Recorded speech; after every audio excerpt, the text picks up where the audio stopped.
Hello, my dear student. In previous video, we will start the module number 3, and in this module number 3, we will start the solid state laser.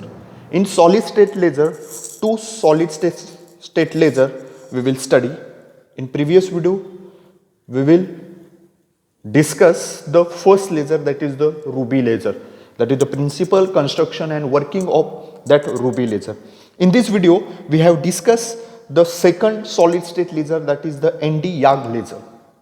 Okay, that is the full form of that ND-YAG laser is, that is the neodymium doped yttrium aluminum garnet. In this ND-YAG laser, that तर काय करतो पुणे की या crystal, that means yttrium aluminium garnet, that या क्रिस्टलमध्ये काय करतो की ND3+ ions is doped in that या क्रिस्टल. जनरल डिस्क्रिप्शनमध्ये आपण बघतोय, जनरल डिस्क्रिप्शन काय असणार आहे, that ND-YAG laser, that means तो ND-YAG जो रॉड आहे, रॉड होतोय म्हणून त्याला काय म्हटलं आपण, दॅट सॉलिड स्टेट लेझर. काय करतो की that neodymium, that means ND3+ ion is doped with that yttrium aluminium garnet crystal, आणि तिथे आपल्याला काय भेटतो, that is the ND-YAG rod, and that will be the solid in shape.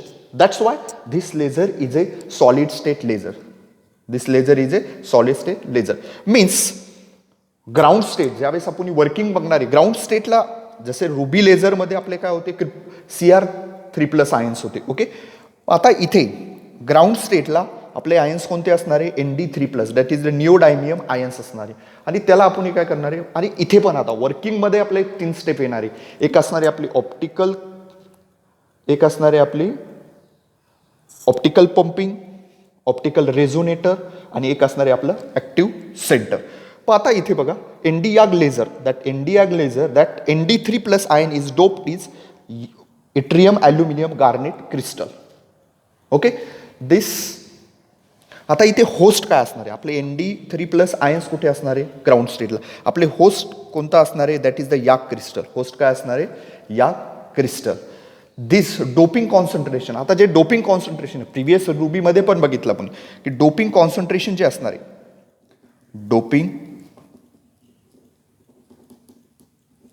Doping concentration are typically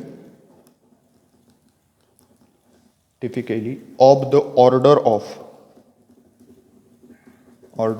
0.725% of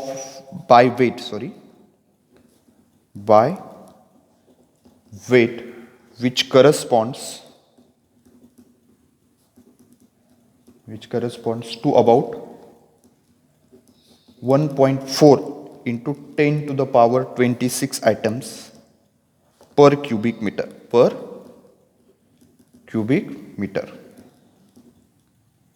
okay, बघा आपण concentration, doped concentration, आपण doped काय करतोय ND-YAG लेझरमध्ये, जो रॉड आहे आपला, जसा मागे रुबी रॉड होता रुबी लेझरमध्ये, तसा इथे काय ND-YAG रॉड आहे. इथे काय करतो की ND3+ आयन्स, आणि होस्ट मटेरियल कोणतं आपलं, YAG क्रिस्टल. ND3+ आयन कशामध्ये डोप्ड करतो, that will be the YAG crystal. म्हणजे कॉन्सन्ट्रेशन आहे typically of the 0.725% by weight, which correspond to how many items per cubic meter, that is a 1.4 into 10 to the power 26 items per cubic meter. Okay, आणि ND-YAG laser same difference point बघितला ते ruby लेझरमध्ये काय 3 level working, काय 3 level laser system आहे. But इथे ND-YAG laser is A 4 energy level system, that is the 4 energy level system. ते आपण वर्किंगमध्ये काय करणार आहे, डिटेलमध्ये स्टडी करणार आहे. This is the general description of that ND-YAG laser. Full form neodymium doped yttrium aluminum garnet, and that ND3+ ions, that is the neodymium ions, is doped with that yttrium aluminum garnet crystal, and that concentration is about that. Okay, आता construction कडे. Next part is a construction. बघा आपण working 3 पार्टमध्ये बघणार आहे. एक असणार आहे आपलं ॲक्टिव्ह मीडियम, जो सेकंड असणार आहे आपला optical resonator. Optical resonator means आपण काय करणार आहे की तिथे 2 मिरर यूज करतो. मागे पण रुबीमध्ये बघितलं, that is M1 and M2. That 1 mirror is A fully reflector and one mirror is a partially reflector. Partially reflector means 10% light will be transmitted and 90% light will be reflected back. आता बघतो आपण construction आणि next असणारे optical pumping. आता इथे optical पंपिंगमध्ये मागे आपण xenon flash lamp use केला, इथे आपण करणारे क्रिप्टॉन फ्लॅश ट्यूब. काय करणारे? Krypton flash tube that will be the emit the white light. Okay, आता कन्स्ट्रक्शनकडे येऊ. आता डायग्राम तुमच्या समोर आहे. डायग्राम काय आहे? The typical arrangement of the NDR laser. बघा आता इथे काय केलेलं आहे, इलेक्ट्रिक रिफ्लेक्टरमध्ये. आता हे सर्व कुठे आपले ऑप्टिकल रेझोनेटरमध्ये ठेवले M1 आणि M2. ॲक्टिव्ह सेंटर आहे आपला NDYG रॉड, NDआर रॉड. आणि हे जे आहे इलेक्ट्रिकल रिफ्लेक्टरमध्ये फिट केलेले कोणता? NDआर रॉड आणि फ्लॅश ट्यूब. आता याचा यूज का केला?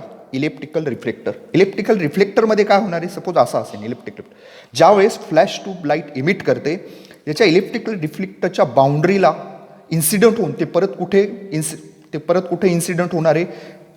या रॉडवरती, NDआर रॉडवरती. त्याच्यामुळे आपण काय केलं? Electric reflector. बघा इलेक्ट्रिकल रिफ्लेक्टरचा यूज काय? की जी लाईट इथून इमिट होणार आहे आणि ती कशावरती? निओडियम क्रिस्टल, निओडियम 3+ आयन्सवरती इन्सिडंट होणार आहे आणि याच्या रिफ्लेक्टरमुळे ती लाईट परत रिफ्लेक्ट होऊन कुठे येणार आहे? परत NDआर रॉडवरती. त्याच्यामुळे यूज कशाचा केला? इलेक्ट्रिकल रिफ्लेक्टरचा. ओके, हा आपला ॲक्टिव्ह सेंटर आहे. हा काय आपला? Active medium. Second optical resonator. कन्स्ट्रक्शनमध्ये बघतो आपण सेकंड ऑप्टिकल रेझोनेटर. ऑप्टिकल रेझोनेटरमध्ये काय यूज करतो आपण? Two mirrors. That one mirror is a fully reflector and another mirror is a partially reflector. 90% part will be reflect and 10% part will be transmitted. And third is the optical pumping. Optical pumping हा जो part आहे हा कशाचा use होणार? हा कशासाठी use होणार आहे? That will be the optical pumping. That this flash tube is connected to that totally power supply capacitor, resistor head. That will be the power supply. 3 parts मध्ये आपण वर्किंग बघणार. ॲक्टिव्ह सेंटरमध्ये ND rod which connected to the flash tube and with elliptical reflector. This is optical resonator and this is the optical pumping. आता जर बघितलं कन्स्ट्रक्शनमध्ये जो NDYG rod आहे, the above figure illustrate that typical design of that NDYG laser. The laser rod are typically, so laser rod are typically, that means NDYG rod will be 10 centimeter length. Length किती असणार आहे त्याची? 10 centimeter in length and 12 centimeter length आहे. बघा ही length काय आहे? 12 centimeter आणि त्याचा डायमीटर किती आहे? 12 millimeter in diameter. बघा मागे रुबीचं असंच बघितलं होतं आपण, बट तो एकदम छोटा होता. NDआर काय? 10 centimeter will be length and 12 millimeter will be diameter. And that NG rod and that this flash lamp, krypton flash lamp are housed कशामध्ये केलेले आहे? त्याला हाऊस मीन्स पॅक केलेलं आहे. कशामध्ये? Elliptical cavity, elliptical reflector. आता जो लाईट इश्यू होणार आहे, लाईट आपल्याला भेटणार आहे from the lamp is closely coupled to the laser rod as they are located at the foci of the elliptical structure. कशामध्ये? Elliptical resonator. तो कशामध्ये? Elliptical. and the ends of the YG rod ground of flat parallel and that optical cavity may be formed silvering ends. This is the two mirror. Simply this is a construction. Active center, optical resonator and this will be the optical pumping. बाबा आता हे बघणार आपण working मध्ये. That is the 4 level laser system. Working काय? हे काय? Simply working हे कन्स्ट्रक्शन आहे की काय कोणते पार्ट आहे कन्स्ट्रक्शन की NDआर लेझर. बघा मी तुम्हाला रुबी लेझरमध्ये पण सांगितलंय, प्रिव्हियस व्हिडिओमध्ये सांगितलंय की आपले 3 कंपोनंटमध्ये काय होतोय की वर्क होतोय आणि इथे दाखवताना कन्स्ट्रक्शनमध्ये ते पण दाखवलेलं आहे. ओके, आता बघणार आपण वर्किंग. सिम्पली काय बघणार आहे? वर्किंग ऑफ NDआर लेझर. बघा सिंपल वर्किंग आहे. आता इथे जो भेटतो आपल्याला, आता एक गोष्ट सांगायची राहिली की कन्स्ट्रक्शनमध्ये जे दाखवलंय की इथे आपण कूलंट बसवलेला नाही. काय बसवलं नाही? तिथे कूलंट बसवलेला होता. कुठे? रुबी लेझरमध्ये. आता इथे ज्यावेळेस तुमची सिस्टीम ज्यावेळेस हॉट होणार आहे, इथे काय केलेलं आहे की इथे जी कूल जी होती ती कशाने होणार आहे? एअरने होणार आहे. कशाने? Air will be cool off that NDआर laser. Okay. The next working of that Nd:YAG laser. This is the 4-level laser system. Diagram आहे तुमच्या समोर बघा. This is the 4-level laser system. E1 is the ground state, E2 is the lower laser level, E3 is the upper level, and this is the excited level. But आता जर तुम्ही इथे बघितलं, डायग्रामकडे simply बघितलं तर इथे आपल्याला जो लेझर भेटणार आहे तो कुठे भेटणार आहे? In between E3 and E2 level. कुठे भेटणार आहे आपल्याला? E3 and E2 level. Means जे स्टिम्युलेटेड इमिशन होणार आहे दॅट पॉप्युलेशन इन्व्हर्जन तर आपल्याला भेटणारच आहे. पॉप्युलेशन इन्व्हर्जन अचीव झाल्यास शिवाय आपल्याला लेझर भेटणार नाही. बट जो लेझर भेटणार आहे, लेझर ट्रान्झिशन भेटणार आहे, दॅट विल लेझर ट्रान्झिशन कुठे भेटणार आहे? ते in between the level E3 and E2. तो कितीचा भेटणार आहे? 1.06 मायक्रोमीटर लेझर लाईट. मग आता सिम्पली आपण वर्किंग बघणार आहे. सिम्पली काय बघतो आपण? वर्किंग बघतोय. आता बघा Nd:YAG लेझरमध्ये आपण काय केलं की Nd3+ आयन्स, बरोबर ना? बघा इथे सांगितलं मी तुम्हाला Nd3+ आयन्स कशामध्ये डोप केले? इज डोप्ड इन YAG याग crystal, atrium aluminium garnet crystal. मग आता इथे जर बघितलं की आपले जे Nd3+ आयन आहे, निओ डायमियम आयन असणारे ते कुठे असणारे? ग्राउंड स्टेटला असणारे. जसं रुबी लेझरमध्ये होते Cr3+. आणि हा जो याग क्रिस्टल आहे that will be the host. हा कशाचं काम करणार आहे? होस्टचं काम करणार आहे. होस्ट. ओके. Nd3+ आयन्स कुठे असणार आहे? आता ग्राउंड स्टेटला असणार आहे. कुठे असणार आहे? ग्राउंड स्टेटला. Nd3+ ion neodymium. बट जो याग क्रिस्टल आहे, एट्रियम ॲल्युमिनियम ग्रानेट जो क्रिस्टल आहे तो कशाचं काम करणार आहे? होस्टचं काम करणार आहे. कशाचं काम करणार आहे? होस्ट. मग आता वर्किंग बघणार आहे आपण की ज्यावेळेस मी पॉवर सप्लाय ऑन करणार आहे, क्रिप्टॉन फ्लॅश लॅम्पमधून लाईट इन्सिडेंट होणार. कुठे? इथे बघा. लाईट इन्सिडेंट होऊन ती कुठे पडणार आहे?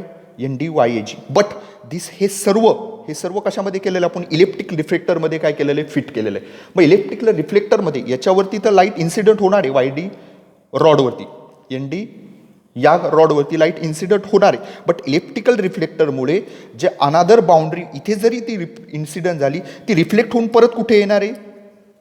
Nd:YAG रॉडवरती. त्याच्यामुळे आपण यूज कशाचा केला? इलेक्ट्रिकल रिफ्लेक्टरचा. मग आता ही लाईट इन्सिडेंट होणार कशावरती? ग्राउंड स्टेटमध्ये कोणते आहेत? म्हणजे तुमचे Nd3+ ion. And that Nd3+ ion absorb that light. जो क्रिप्टॉन फ्लॅश लॅम्पपासून जी लाईट येणार आहे ती इन्सिडेंट होणार आहे Nd3+ ion. And that Nd3+ ions that absorb that light and excited to the excited level E4 and E'. But इथे 2 bands असणार आहे. कोणते असणार आहे? 2 bands. And one is the optical pumping of that 800 nanometer and 700 nanometer. बघा first step काय करते की लाईट इन्सिडेंट होते. That Nd3+ ion absorb that light and that Nd3+ excited. ते काय होणार? एक्साइट होणार and jumps into the that excited state. But काय जाणार ते की 2 प्रायमरी बँड्स, 2 प्रायमरी बँड्स असणारे are in the 7,000 to 8,500 angstrom. इथे नॅनोमीटरमध्ये दिली मी, एम्स्ट्रॉंगमध्ये सांगतो 7,000 to 8,500 angstrom a range. And that pumping, this is the optical pumping. Third part कशाचा येतो? तो थर्ड पार्टचा. कशाचा येतो? थर्ड पार्टचा. ॲक्टिव्ह सेंटरमध्ये तुमचा रॉड आहे. सेकंड ऑप्टिकल रेझोनेटरमध्ये काय होतं की पार्शली रिफ्लेक्ट होता आणि पार्शफुल्ली काय होता? रिफ्लेक्ट होता. आणि ऑप्टिकल पंपिंगमध्ये Nd3+ आयन्स लाईट ॲब्सॉर्ब करून कुठे जम्प करणार आहे? एक्सायटेड लेवलला. कुठे जम्प करणार आहे? एक्सायटेड लेवलला. ओके. आता जे Nd3+ आयन्स कुठे येणार आहे? That will be the excited level. But इथला लाईफ टाईम किती आहे एक्सायटेड लेवलचा? 10⁻⁻8 सेकंद. आणि हा कमी आहे. हा टाइम कंप्लीट करून ते काय होणार आहे? This Nd3+ ions decay fast rapidly. That will be the non radiative transition. This transition that E4 to that E3 level, that is the non radiative transition. Non radiative transition. Non radiative transition means इथे कोणतीही light emit होणार नाही. कुठून? इथे काय आहे की excited स्टेटचा life time हा कमी आहे, 10⁻⁻8 सेकंद. आणि तो खूप कमी आहे. तो टाईम कंप्लीट करून ते fastly, rapidly, very fast very fast कुठे येणार आहे E3 लेवलला, and that is the upper laser level. It is the upper laser level E3ला. But E3 is the metastable state. E3 is the metastable state. आणि इथे काय होणार आहे की हे सर्व निओडियम आयन्स जे एक्साइट झाले होते ते सर्व हा life time, very short life time complete करून व्हेरी नॉन रेडिएटिव्ह ट्रान्झिशनने तिथे कोणतीही लाईट इमिट करणार नाही. ते कुठे येणार आहे E3 स्टेटला. मग E3 स्टेटला काय होणार आहे की E3 स्टेटला this is the upper laser level.